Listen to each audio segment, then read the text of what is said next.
मेरठ की सबसे सनसनीखेज मर्डर मिस्ट्री सौरभ हत्याकांड एक बार फिर से सुर्खियों में है। वही मामला जिसमें आरोपी है मुस्कान, जिसने अपने ही पति को मौत के घाट उतार दिया था। नीला ड्रम, सीमेंट का घोल और लाश के टुकड़े, ये वही तस्वीरें थी जिन्होंने पूरे देश को झकझोर कर रख दिया था। और अब इस केस में आया है एक और चौंकाने वाला मोड़। जेल की काल कोठरी में बंद है मुस्कान और अब वो मां बनने वाली है। नवंबर में उसकी डिलीवरी होनी है और इसी के साथ ही सवालों का नया तूफान भी खड़ा हो गया है कि आखिरकार ये बच्चा है किसका, सौरभ का या फिर साहिल का।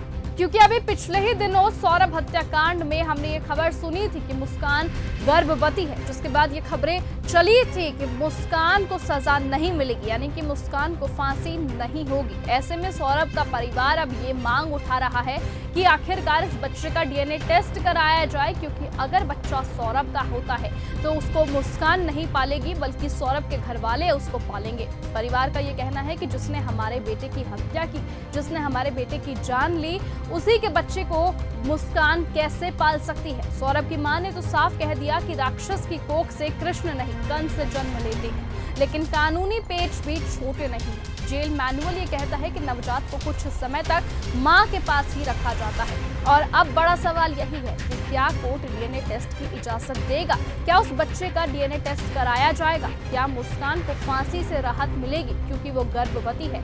तो इधर मुस्कान के घर के बाहर भी माहौल बदल चुका है। उसके माता पिता ने मकान बिकाऊ है का बोर्ड लगा दिया है। समाज से वो पूरी तरह से कट चुके हैं और उसका भाई नौकरी खो बैठा है। यानी कि एक जघन्य अपराध ने सिर्फ एक जान नहीं बल्कि कई जिंदगियों को तबाह कर दिया, कई जिंदगियों को तोड़ कर रख दिया। तो अब पूरा देश बस यही देखना चाहता है कि क्या जेल की अंधेरी कोठरी में जन्म लेने वाला बच्चा न्याय का प्रतीक बनेगा या फिर पाप की परछाई।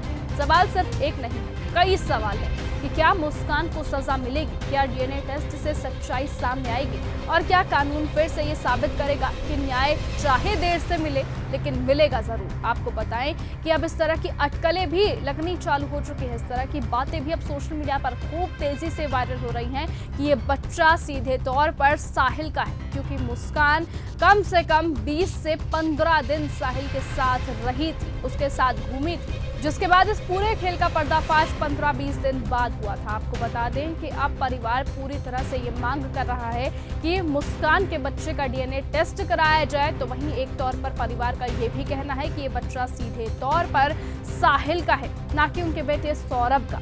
आपको बता दें कि मुस्कान की बेटी अभी जो पीहू है वो भी अपने नाना नानी के पास, यानी कि मुस्कान के माता पिता के पास है, जिसके बाद से अब ये उसकी भी लड़ाई चल रही है। उसको भी कोर्ट में पूरी तरह से अपनी कस्टडी में लाने के लिए सौरभ के माता पिता पूरी जी जान कोशिश कर रहे हैं। लेकिन इसी बीच अभी तक मुस्कान के माता पिता का कोई बयान सामने नहीं आया कि क्या वो इस बच्चे का डीएनए टेस्ट कराना चाहते हैं या नहीं, वो अभी तक पता नहीं चला है। लेकिन आपको बताएं कि अब हो सकता है कि मुस्कान की फांसी रोक दी जाए, यानी कि मुस्कान को सजा मिलनी थोड़ी कम हो जाए, मुस्कान को सजा में थोड़ी राहत मिले।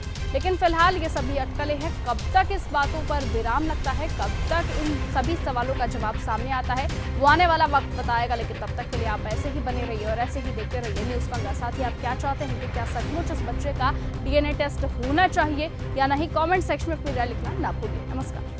अगर आपको यह हमारा वीडियो पसंद आया हो तो इसे लाइक और शेयर करना बिल्कुल ना भूलें। साथ ही हमारे चैनल न्यूज़ गंगा को सब्सक्राइब और फॉलो जरूर करें ताकि देश और दुनिया की हर बड़ी खबर आप तक सबसे पहले पहुंचे।